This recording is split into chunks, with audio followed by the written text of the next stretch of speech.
Guys, for the first step in our oven ribs is to get your rib rub, which will consist of 4 tablespoons salt, 4 tablespoons of a good ground coffee, 2 tablespoons smoked paprika, 2 tablespoons garlic powder, and finally 2 tablespoons of brown sugar. And then you're just gonna sprinkle it all over your ribs until they're fully coated. Okay, now that your top side and your sides are coated, you want to flip all of your ribs over to get the bone side seasoned.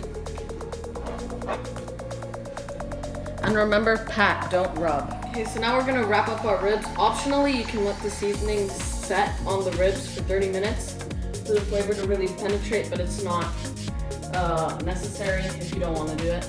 And then once it's in the tin foil, you're just gonna splash it with some rice vinegar and then wrap it up.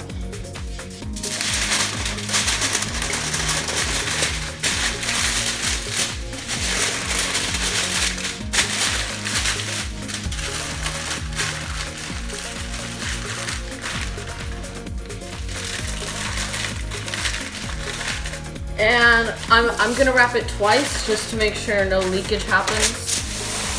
But that's optional, but I would recommend doing it. All of your ribs in the oven, I'm using 3 racks here. In an oven that's preheated at 300 degrees. Cook for 2 to 3 hours, depending on how tender you want it. 3 hours will be completely fall off the bone, and 2 hours will have more of a bite to it. And anywhere in between is a mix of both. So I'm gonna do these for 2.5 hours. We're gonna get started on our barbecue sauce, which will start with 1/4 cup of brown sugar, 1 tablespoon of garlic powder,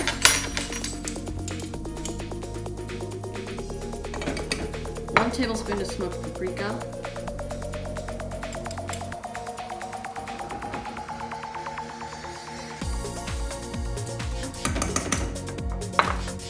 2 tablespoons of kosher sea salt,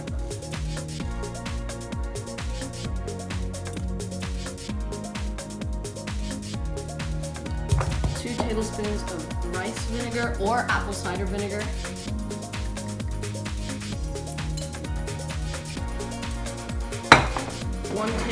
2 tablespoons of white distilled vinegar,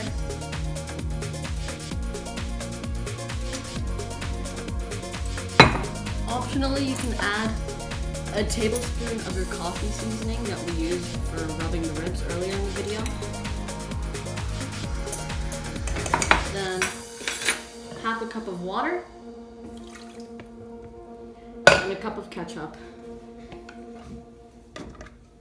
And then you just want to give that a mix and simmer it for around half an hour until it thickens. No lid. The lid will completely ruin the simmering process. You have your barbecue sauce. Get your ribs out next to the grill. If you don't have a grill, you could also use your oven's broiler, so don't worry about it. But I prefer using the grill. I feel like it just gives a tiny bit of a better result. So you're just gonna brush the sauce on pretty generously on the bottom side until all of the bottoms are coated. And then after we get the bottoms coated, we're gonna throw it on the grill. And wait until it gets a nice glaze. So if you're doing this on the oven, you'd be doing the same thing, except instead of putting it on the grill, you'd put it on a high position rack on your broiler, under your broiler, and just let the bottoms get glazed. Then take them out, flip them over, and do the same thing to the other side. Should take around 5 minutes for each side on the broiler. Open the lid on your grill or your oven and just place your ribs down.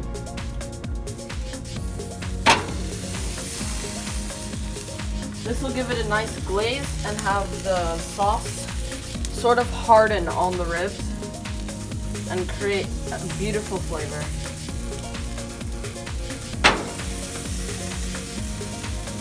This is probably the most important part of your rib making.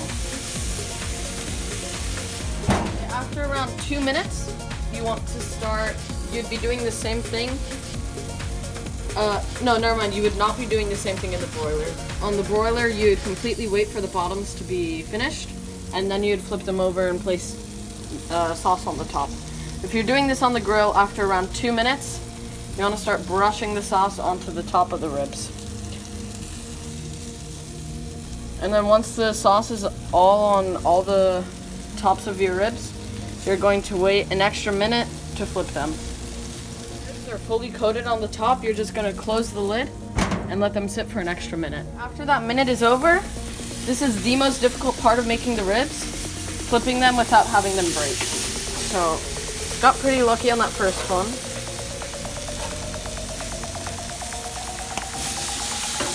Yeah, so depending on how long you put these in the oven, if you put them for 3 hours, it's going to be really difficult to have them not break. I've done it before like that, but it's still really good. And then once they're all flipped over, you're just going to give them an extra, very thin coating of your sauce. So, lift up your ribs, and we're going to flip again, and you see whatever remainder barbecue sauce you have, you're just going to place it on right after we do this.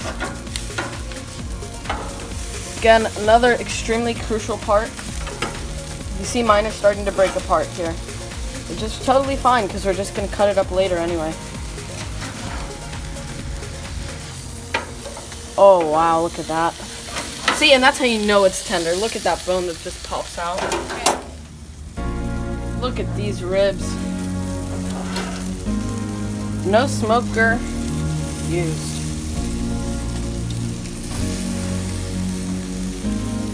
Look at how tender that is. Just falling apart now.